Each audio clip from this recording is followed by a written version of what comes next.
बातें इस समय पे आईपीएल की चल रही हैं, लेकिन बड़ी खबरें जो है वो टीम इंडिया की तरफ से आ रही हैं। जैसा हमने लगातार आपको कहा था कि इंग्लैंड सीरीज से पहले बदलाव हो सकते हैं, और हमने इस पे पहले भी डिस्कस किया हुआ है। लेकिन अब ये खबर जो है, कम से कम अगर आप दैनिक जागरण को देखेंगे तो आपको ये चीजें देखने को मिल रही हैं कि अभिषेक नायर जो टीम के असिस्टेंट कोच थे, बैटिंग में असिस्ट करते थे काफी ज्यादा, उनको जो है वो हटा दिया गया है। अब इसका रीजन बड़ा दिलचस्प है, जो रिपोर्ट्स के आधार पर निकल कर आ रहा है। जो ऑस्ट्रेलिया सीरीज के बाद भी जो एक रिव्यू मीटिंग हुई थी, वहां पर भी इस चीज को लेकर के बड़ी चर्चा हुई थी। एक कोच को, अगर आप कहें, सो कॉल्ड हटाया गया है, और दो कोचेस का टेन्योर का जो एक्सटेंशन था वो पूरा हुआ है, और उसके बाद उनसे आगे बढ़ी है टीम। तो ये गलत नहीं होगा इस समय पर कहना। हम जिन तीन नामों की बात कर रहे हैं उसमें एक नाम है अभिषेक नायर, जो कि गौतम गंभीर के साथ, मोने मॉकल के साथ, रायन डिस्काटे के साथ आए थे और टीम इंडिया को ज्वाइन किया था श्रीलंका में। उसके बाद अगर आप देखोगे तो श्रीलंका रहे, श्रीलंका में दोनों फॉर्मेट्स किए, बांग्लादेश सीरीज हुई, न्यूजीलैंड सीरीज हुई, इन बिटवीन बांग्लादेश के साथ टी20 हुआ, साउथ अफ्रीका के साथ टी20 हुआ। लेकिन साउथ अफ्रीका ये लोग इसलिए नहीं गए क्योंकि ये लोग ऑस्ट्रेलिया थे। बॉर्डर गावस्कर ट्रॉफी में भी ये टीम के साथ थे, उसके बाद इंग्लैंड सीरीज में टीम के साथ थे, ओडीआईज और टी20। एंड देन जो फाइनल सीरीज हुई वो हुई चैंपियंस ट्रॉफी की। चैंपियंस ट्रॉफी के बाद अभिषेक नायर, इसके अलावा अगर आप देखोगे टी दिलीप, और इसके अलावा अगर आप देखोगे सोहम देसाई। तो assistant coach Abhishek Nayar, fielding coach T Dilip, और strength and conditioning coach Soham Desai को अब आप इनसे आगे बढ़ चुके हो। शुभेंद्र, जैसा मैंने कहा कि एक्सटेंशन का खत्म होना तो समझ में आता है। टी दिलीप का एक्सटेंशन था, उनको बढ़िया काम का रिवॉर्ड मिला था। 1 साल तक उन्होंने अपनी जो ड्यूटीज थी वो डेलीगेट भी की होंगी। रायन टेंडुलकर को असिस्ट किया, मतलब उन्होंने उनको असिस्ट किया होगा या रायन ने उनको किया होगा, लेकिन उन्होंने कम से कम हैंड ओवर कर दिया, जो हम अपनी रिस्पॉन्सिबिलिटीज को हैंड ओवर करते हैं 1 साल के अंदर। काफी टाइम उनको मिला। और टी दिलीप साहब के लिए अप्लॉज, क्योंकि उन्होंने बहुत अच्छा काम किया है इस टीम के साथ। इस टीम का फील्डिंग स्टैंडर्ड सुधरा है, चीजें बेहतर हुई है, कोऑर्डिनेशन, वो जो फील्डिंग मेडल मिलता था वो रियली लोग मिस करेंगे। अगर वो चीजें कंटिन्यू होती है तो बहुत अच्छा, लेकिन उनका एक अपना अंदाज था और उनकी एक अपनी रेपो थी। Soham Desai again fabulous work, लोग उनके काम की भी बहुत बात करते हैं as a strength and conditioning coach. But मुझे अभिषेक नायर के बारे में बताओ, क्या हुआ, क्या बैकडोर स्टोरीज हैं? क्या वो रिव्यू मीटिंग में जो बातें निकल कर आई थी, ड्रेसिंग रूम लीक्स वाली? क्योंकि मैं ये नहीं मान सकता कि उनके काम से खुश नहीं है लोग। अभी केएल राहुल उनके नाम को ले रहे थे, रोहित शर्मा उनके साथ ट्रेन कर रहे थे, सब कुछ चल रहा था। यस, हमने उनको कभी विराट कोहली के साथ नहीं देखा वन ऑन वन कॉन्वर्सेशंस करते हुए ऑस्ट्रेलिया के पूरे 2 महीने के दौरे में जब हम लोग वहां पर थे। उससे पहले भी जो सीरीज आपने कवर करी, न्यूजीलैंड वाली, मैंने बांग्लादेश वाली कवर करी या श्रीलंका में कवर करी, कभी नहीं देखा कि वो विराट वहां पर थे भी नहीं। बट श्रीलंका के अगेंस्ट जब वो आए तब उस तरीके से नहीं देखा। क्या कहानी है, क्या हुआ अभिषेक नायर के साथ? देखो, परफॉर्मेंस बेसिस तो आई थिंक ये कहीं ना कहीं वो मेहनत ही काफी थे। जितना भी नेट्स में हमने उनको देखा है कि काफी हार्ड वर्किंग थे, हार्ड वर्क करते थे और करवाते भी थे सामने वाले को। और उनके पास जो इनोवेटिव नए टेक्निक्स है, थ्रो डाउन के हो या किसी को ट्रेन करवाना हो, उस हिसाब से वो सारे चीजें। और काफी हार्ड टास्क मास्टर भी इन टर्म्स ऑफ फिटनेस को मेंटेन करना। अगर कोई प्लेयर आके बोलता है, जैसे दिनेश कार्तिक उनकी बहुत चर्चा करते हैं कि मेरा तो पूरा करियर अभिषेक नायर ने ही चेंज किया था। जब उनकी वापसी हुई थी आरसीबी के लिए, उनका एक लास्ट एक फाइनल पुश जिसको हम बोलते हैं, वो जब उन्होंने किया था, उसके चलते वो टी20 वर्ल्ड कप भी चले गए थे ऑस्ट्रेलिया वाला। उसके बाद हमने हाल फिलहाल में रोहित शर्मा को भी देखा बीजीटी के बाद कि उनके साथ वो फिटनेस पे काम कर रहे हैं। जॉगिंग वगैरह की वीडियोस कुछ आई थी, फोटोज वगैरह कुछ आई थी मुंबई में।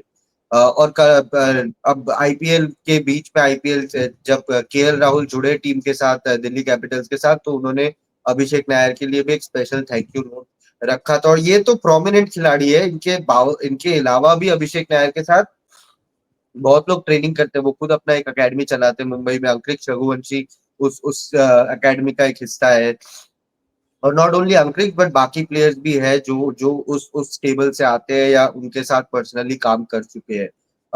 थोड़ा सा सरप्राइजिंग है कि आपने 8 महीने में एक बीजीटी तो सबका ही खराब गया था। प्लेयर पर्सपेक्टिव से जसप्रीत बुमराह को अगर आप हटा दो, नीतीश रेड्डी को अगर आप हटा दो, तो सबका ही खराब गया था एक ना एक तरीके से। वो चाहे कोचिंग पर्सपेक्टिव से हो या प्लेइंग पर्सपेक्टिव से हो, तो कुछ भी नहीं चला था। तो एक सैक करना थोड़ा सा मेरे लिए हार्ड एक कॉल लगा।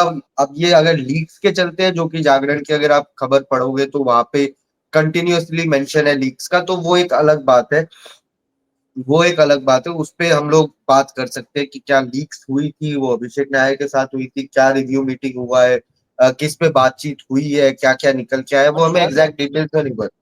शुभेंदा 8 महीने तो आप नहीं पैरामीटर बना सकते ना कि यार 8 महीने, मतलब अगर आप मुझे बताओ, अगर हम चैंपियंस ट्रॉफी हार जाते तो फिर गंभीर को भी निकाल देते या किसी और को निकाल देते? फिर क्या आप रायन टेंडुलकर को निकाल देते या मोने मॉकल को निकाल देते? क्योंकि मोने मॉकल और गौतम के बीच भी ऑस्ट्रेलिया में एक कोल्ड वॉर क्या बोलना उसको, एक हो गई थी बहस टाइप की, हाँ, या मतलब लेट आए थे जब एक दिन। हाँ, तो रवैया उनको पसंद नहीं आया था, गौतम गंभीर को मोने मॉकल का रवैया पसंद नहीं आया था। तो अगर आप 8-8 महीने में प्लेयर कोचेस को सैक करने लग जाओगे तो फिर गंभीर कितने सेफ हैं इस पूरे मामले में? अभी सपोज आप इंग्लैंड सीरीज हार जाते हो तो क्या हम फिर से देखें कि भाई ऑस्ट्रेलिया से इंग्लैंड तक आते आते 6-7 महीने और हो चुके हैं, तो क्या आप फिर देखोगे कि फिर कोई सैक हो रहा है?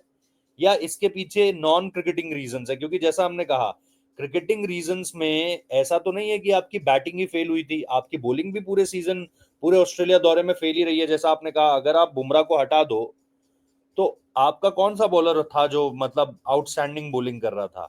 बहुत सारी हम्म। चीजें जो है वो बैटिंग और बॉलिंग पॉइंट ऑफ व्यू से आपकी अंडरस्टैंडिंग से बिल्कुल बाहर है कि यार बैटिंग में अच्छा नहीं हुआ तो शायद अभिषेक नायर को निकाल दिया गया।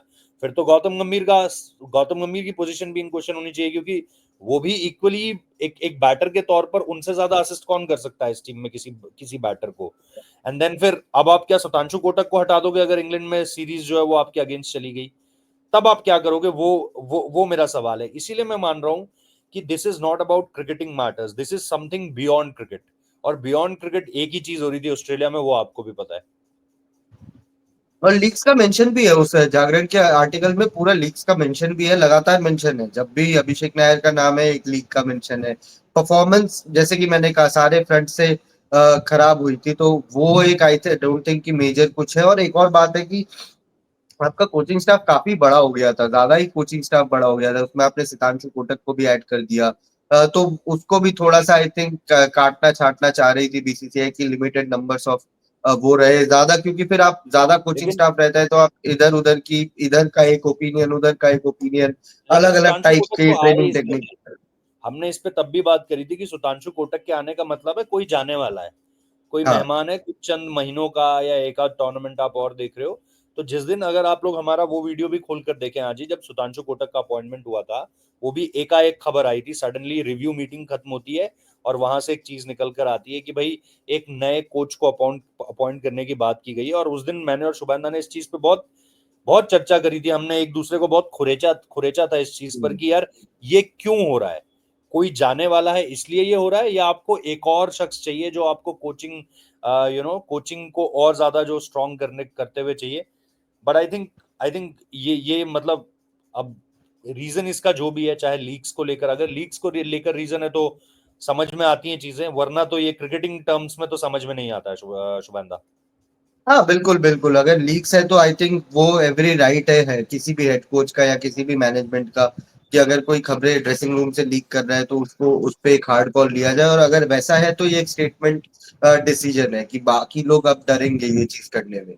बट अगर क्रिकेटिंग डिसीजन है तो अनफेयर है, थोड़ा सा हार्श है, कि 8 महीने में आपने उनको टाइम नहीं दिया, कि यंग लड़के हैं इस बैच में बहुत सारे, सीनियर प्लेयर्स के फॉर्म ठीक नहीं है, तो उस ट्रांजिशन को आपने कंप्लीट करने का टाइम नहीं दिया अभिषेक नायर को।